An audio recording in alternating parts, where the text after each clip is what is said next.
கழக தலைவர்கள் மீது மக்களுக்கு இருக்கக்கூடிய அந்த அசைக்க முடியாத நம்பிக்கை தான் பாசிச சக்திகளையும் அடிமை கூட்டத்தையும் அவங்களுடைய கண்களையும் உறுத்திக்கிட்டு இருக்கு.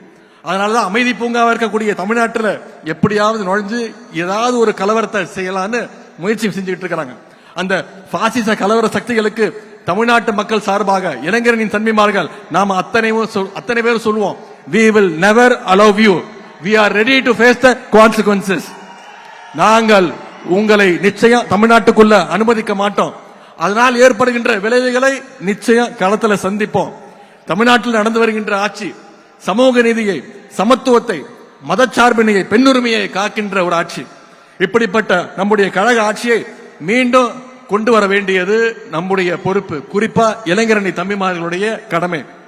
இங்க வந்திருக்கக்கூடிய இளைஞரணி நிர்வாகிகளுக்கு அந்த கடமை அதிகமாக இருக்கின்றது. இந்த நேரத்தில் தலைவர் அவர்களுக்கும் கழகத்துடைய பொதுச் செயலாளர்களுக்கும் ஒரு அன்பான இளைஞர்களின் சார்பாக ஒரு அன்பான வேண்டுகோள். நிச்சயம் வர இருக்கின்ற சட்டமன்ற தேர்தலில் எங்களுடைய இளைஞர்களுக்கு நீங்க போட்டியிட அதிகமாக வாய்ப்பை தர வேண்டும். இளைஞர்களுக்கு கொடுக்க வேண்டும். இளைஞரணிக்கு தான் கொடுக்கணும்னு சொல்லுவேன், இளைஞர்களுக்கு கொடுக்க வேண்டும் கோரிக்கை வைக்கிறேன்.